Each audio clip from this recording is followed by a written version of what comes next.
In recent years, about 1 out of 5 arrivals on a path to permanent residency have come as clients of ORR. That is, they were granted status on the basis of convincing someone they were a victim of one sort or another. ORR is the Office of Refugee Resettlement within the Department of Health and Human Services. The handout that I have in my packet called Arrivals for ORR, Arrivals Eligible for ORR Benefits and Services, shows that 182,000 arrived in 2015.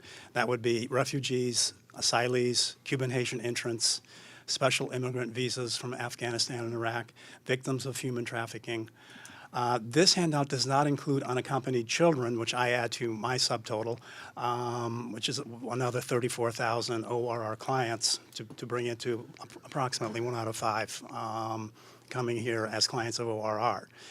Granted, the unaccompanied children don't quite have status yet, but I think most people would agree they are on a path to permanent residency.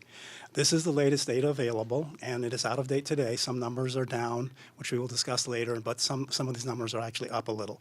But it does, even though it's a couple of years old, it is the latest that we have. It does give a feel for momentum and the direction we were and perhaps still are going in. The U.S. Refugee Admission Program is part of a set of international protocols which most of the industrialized West participates in and is not to be confused with the unplanned influx of asylum seekers and economic migrants that's going on in Europe today. We're talking about the formal program, Refugee Resettlement. Since the 1980 Refugee Act, we have taken in an average of 80,000 refugees per year. In 2015, refugees came from 69 countries around the world. In each year of the Obama administration, except the last, the numbers were lower than the average over the previous life of the program. The president sets the admissions quota each year, broken down by global region. Until the mid-90s, the U.S. selected most refugees that came to the U.S. Today, about 95% of refugees to the U.S. are selected by the UN Refugee Agency, UNHCR, or are relatives of those selected by the UN in earlier waves. So the UN is playing a significant role in U.S. immigration policy and setting immigration patterns for the future. When the Obama administration raised the refugee admission quota for fiscal year 2017 to 110,000, a really great raise over his average. His average is probably about 75,000 a year. So it was raised to 110,000 on the way out. New Jersey, Maine, Kansas, and Texas formally withdrew from the program. Actually, however, this is a program that states can never leave. If history is any guide, those states that left the program, quote, left the program, are getting more refugees now than they would have had they stayed in. It's not evident and it's not on the radar only because the national quota was lowered drastically by the Trump administration. For 2018, his quota is like 45,000. Likely by the end of the year, the number will be substantially less than even that. So it's just not on anybody's radar at this point. By law, the president can zero out the quota if he wants, and a new president could increase it to 200,000 or higher. Really, there is no limit. Before that happens, it may be wise to look at reforming the program. At least one reform of the program would fit in with the president's goal of putting the federal government back in its proper constitutional role vis-a-vis the states. A single Clinton-era regulation issued in 1994 has thwarted states' rights to withdraw from the federal refugee resettlement program, a right that was anticipated in the 1980 Act, like Mark pointed out. The Refugee Act insulates states as well from costs in several ways. As the bill's Senate sponsor, Edward Kennedy, noted in 1980, quote, because the admission of refugees is a federal decision and lies outside of normal immigration procedures, the federal government has a clear responsibility to assist communities in resettling refugees and helping them to become self-supporting. The basic issues here were the length of time of federal responsibility and the method of its administration. State and local agencies were insistent that federal assistance must continue long enough to assure that local citizens will not be taxed for programs they did not initiate and for which they were not responsible, unquote.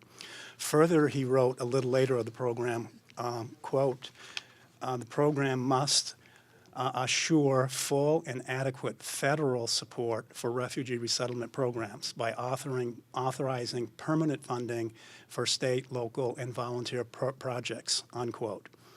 Unlike other legal immigrants, refugees are eligible for all federal welfare programs on the same basis as citizens upon arrival. This is a lifetime entitlement for refugees who become citizens. The Act, and most of them do become citizens, they can. There's nothing stopping them from becoming citizens 5 years after they've arrived. The Act authorized federal reimbursement to the states for 3 years of the state's portion of Medicaid, of TANF, Temporary Assistance for Needy Families, SSI, which is a cash welfare program, supplemental security income, paid on behalf of each refugee resettled in the state. On average, states contribute about 37% of the costs for Medicaid, so that becomes a pretty hefty bill, that program alone. The ongoing cost for support of refugees on public assistance is the biggest portion of the overall cost of the program. This is never accounted for in any official cost estimates. The federal support for these state outlays on refugee welfare was gradually scaled back. By 1991, it was completely gone. No more support at all for the state part of federal welfare programs. Some refugees do not qualify for federal welfare or Medicaid, depending on states' requirements and their own means, the means of the refugee, that is. So an additional program was set up. That's 3 years of support from ORR in the form of refugee cash assistance and refugee medical assistance for those who couldn't get on Medicaid. For instance, Tennessee has a much stricter requirement to get on Medicaid than does a state such as Minnesota. By 1991, this support was reduced to 8 months. The resettlement industry makes the absurd claim that most refugees are self-sufficient after 8 months in the country anyway, so it's not a problem. They use ORR's novel definition of self-sufficiency. In fact, a refugee can be in public housing, receiving Medicaid, food stamps, the SNAP program that is, cash from SSI, and other welfare programs, and still be considered self-sufficient by ORR rules. Only TANF, Temporary Assistance for Needy Families, or refugee cash assistance causes a refugee to lose the self-sufficient designation. Most of the program cost of refugee resettlement is borne by the federal taxpayer, but substantial costs have been purposely shifted to state taxpayers over the years. To give an idea of what these costs are, consider the latest government study conducted in 2015 for refugees who arrived in the previous 5 years finds a substantial dependence on public assistance. Even those refugees have been in the country for 5 years. The study looked at those, overall the whole 5 years. Naturally, those that arrived last year are going to be more dependent than those that arrived a few years ago.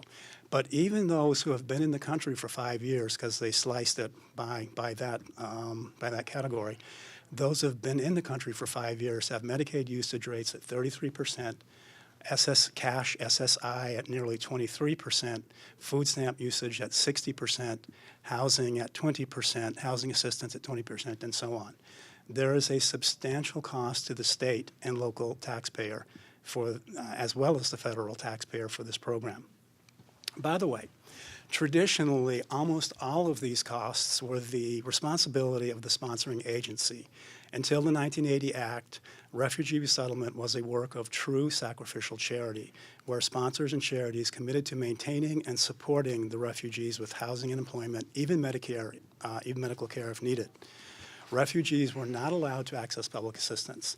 This helped assure assimilation and provided a natural regulation for the inflow. This is no longer the case. The private sponsors morphed into federal contractors paid on a per-refugee basis. There are 9 so-called voluntary agencies with approximately 350 affiliates around the country.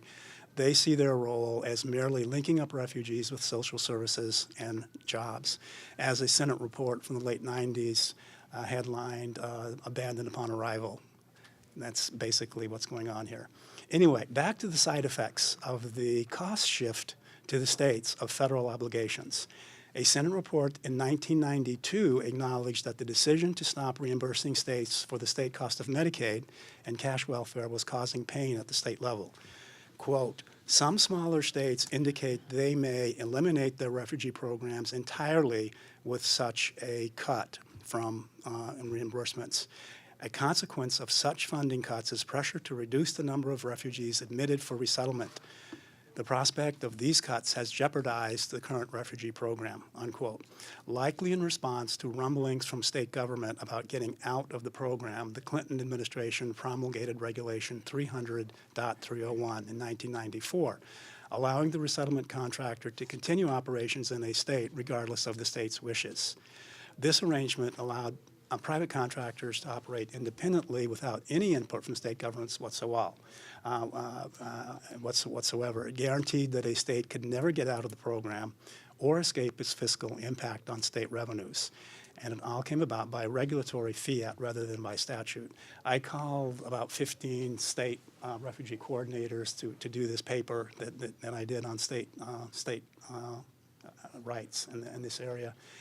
And most of them said that at any rate, the feds were not listening to their advice, but they felt like they had a little bit of control. And one state refugee contractor said, refugee coordinator, which is a state position. This program is so complicated. There's little departments literally everywhere. But the state refugee coordinator is a state level official. And this one said, no, we would never get out because we would lose complete control over it.